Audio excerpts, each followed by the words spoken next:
Today I'm looking at installing a Optical Bay hard drive caddy adapter, and that is a hard drive caddy that fits into the optical drive enclosure in a laptop. And the laptop in particular today is the Acer Aspire 5745G laptop that I've been working on refurbishing and upgrading.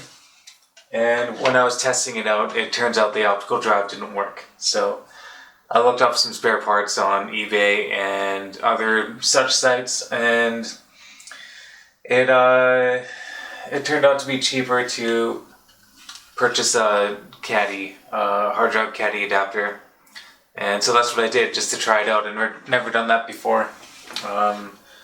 So let's get started and I'll show you how to install it. So the first thing that you want to do is remove the optical drive from your laptop. In this case, there's just one screw right here, and we just need to remove that. It's always a safe bet to remove the battery first if you can.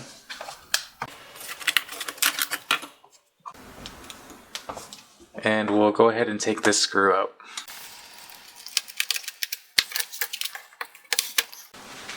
Okay, so now that you have the screw out, in most cases you just need to find a little tab with your thumbnail to pull out the optical drive. In most cases it's very easy, and it should come out just like that. So unfortunately this isn't working. There's not really too much I can do with it, because I don't really know how to fix it right now, but maybe one day. So we'll take the caddy, the hard drive caddy, and in this case I have a 258 gigabyte 2.5 inch SATA hard drive, just a spare hard drive that I have laying around. It'd be kind of nice to put something of larger capacity for a secondary storage device, but that's okay. And this is just to demonstrate how to do it. So once you have your hard drive, you just want to line it up with the SATA connections inside the caddy, and just take a good look in case you're unsure.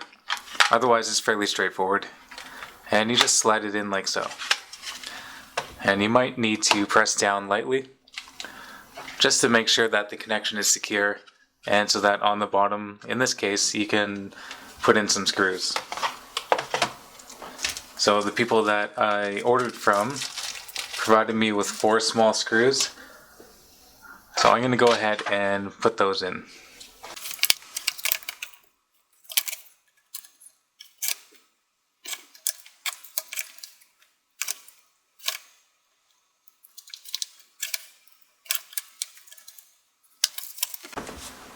Okay, once I have the screws in, it's in there really nice and secure, and it's kind of a neat thing to look at. Some of a wonderful option that we have. And so, depending on your model of laptop, a lot of the time you have a little tab attached to the optical drive where the screw will go through.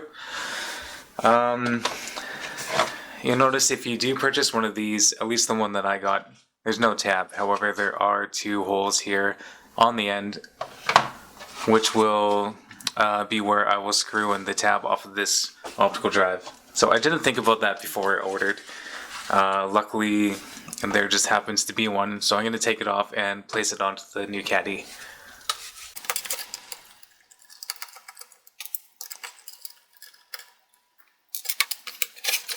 So one important thing to do is to make sure that you are putting the little tab for the screw to go on in the right position. I know I said that a little bit awkwardly, but it is an important thing to consider. So in this case, we know that the caddy goes in like that. Therefore, we want the tab to be as flush as possible on the underside of the caddy. So it might be a no-brainer, but just to be sure, maybe that small tip will save you a few minutes. It's something I thought about at least.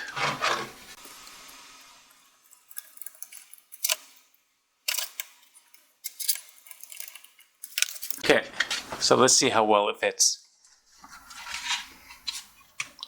And reinstalling installing the caddy is just as easy as lining it up and pushing it in.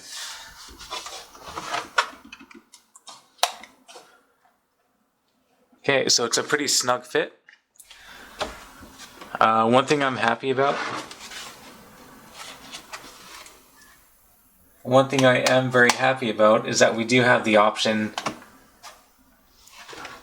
to fasten this in through the screw hole. Otherwise, I was a bit concerned that I would end up with a caddy that might fall out of the laptop. And especially because I don't plan to keep this for myself, I would hate to sell it to somebody and only for them to have to always fiddle around with the product and reinstall something that should just stay in place in the first place.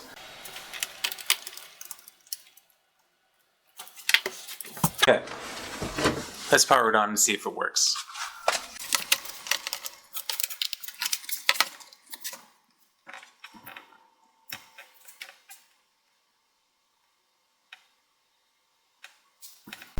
Okay, so now that we've booted into Windows, I definitely know the hard drive's working because I can feel it spinning. It is an old refurbished drive, so I'm not too surprised there, but that's no big deal. So what we want to do now to initialize the drive is, well, first what I like to do is open up Command Prompt, and we just do that by hitting the Windows key. I should say the purpose of this is to completely clean and format the drive. This is just one way of many ways to do it. Later on we'll enter disk management in Windows to set up and again format the drive. So we'll hit the Windows key and we can type CMD. And actually we'll do that over again really quick. What I meant to say, type CMD. And we want to click Run as Administrator. Okay, and of course say yes. Alright, so now that we are into Command Prompt, we want to enter disk partition. So to do this we type DISKPART, all one word. Disk part. Okay, and now that we're in, we want to type list disk. And this shows us where our drives are located. Our hard drive is disk 1. As you can see, it is the drive that is 250 gigabytes in capacity. So we want to type select disk 1, disk 1, select disk 1. My bad. And now we have disk 1 selected and we want to type clean. Hit enter, and once it's succeeded in cleaning the disk, we can simply type exit once again, and now I'll show you another way. Without using Command Prompt, we can initialize the disk and set it up as a storage device. This is one of many different ways, but it's pretty easy. So we hit the Windows key, type DISK disk, and we want to reach the menu item that says Create and Format Hard Disk Partitions and hit Enter. We should get a pop-up right away, and it is asking us to select disk 1, and you'll have an option of MBR and GPT. In this case, it's totally fine to stay with MBR, and we'll hit OK. And we want to press the click on the solid black bar here, right click. After it's selected, click on New Simple Volume and click Next. And here it just gives you an option to choose how much of the hard drive you want to set up as storage. And of course, in this case, we're going to select as much as we can, which is already what is defaulted as being. So we hit Next, and you can select any number of letters, your choice, but we'll stick with D in this case, and hit Next. This is another option to format the drive, and we may as well. Really, the command prompt line in disk partition that I like to do is just good practice. Not entirely necessary all the time. So we hit next and finish, and Windows will automatically set up our drive for use, and if you get File Explorer opening up, you know that you did the right thing.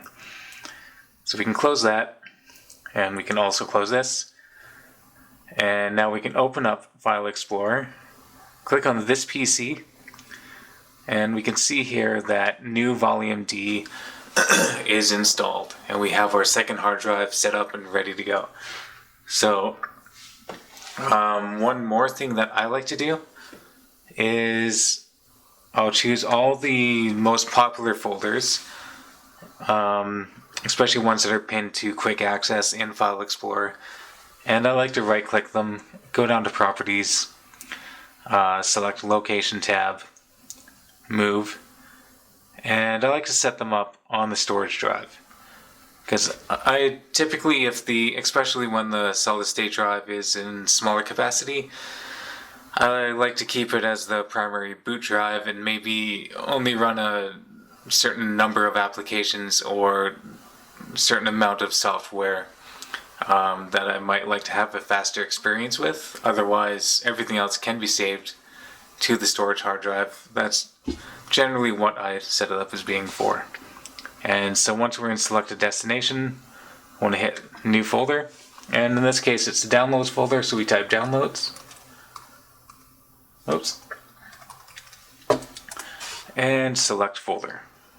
Once that's done, we can hit Apply, Yes, and I will move on and do the same thing for documents, pictures, music, videos, and anything else any other folders I might want to set up specifically for storage. So I'll do that off camera and we'll come right back. So that concludes the tutorial on how to install an optical hard drive caddy adapter in your laptop. I'm not too sure if I said that correctly, but it's okay, you get the idea. It's kind of a mouthful. So hopefully this helped you out, and if you have any questions or feedback, feel free to leave it in the comments below, and I'm very likely to answer because the channel is fairly small, and I welcome feedback, and I also like to help people troubleshoot. So feel free to give me a shout, and otherwise I hope you learned something, and thanks a lot for watching.